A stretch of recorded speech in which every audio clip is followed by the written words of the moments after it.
এবাৰ দেখিবলৈ পোৱা গৈছে গৰু গাড়ীৰ পৰা ধন দাবী কৰি লখিমপুৰত আৰক্ষী জালত পৰিছে 4টাকৈ প্ৰবঞ্চক নিজকে জাতীয় সংগঠনৰ নেতা বুলি পৰিচয় দিছিল তেওঁলোকে আমি জনাইছো লখিমপুৰৰ খবৰ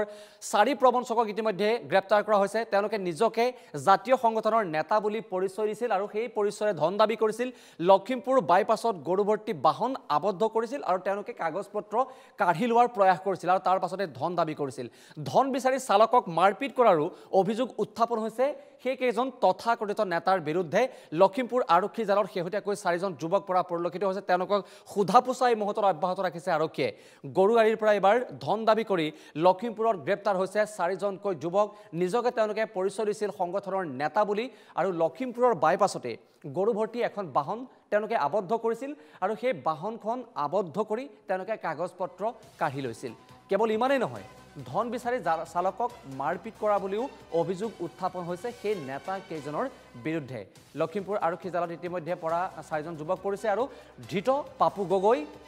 জুলফিকৰ আহমেদ বিপুল নেওগ আৰু মানস জ্যোতি শইকীয়া উত্তৰ লখিমপুৰ সদৰ থানাত ইতিমধ্যে 4জন তথাকথিত নেতাৰ বিৰুদ্ধে গোচৰ ৰুজু কৰা হৈছে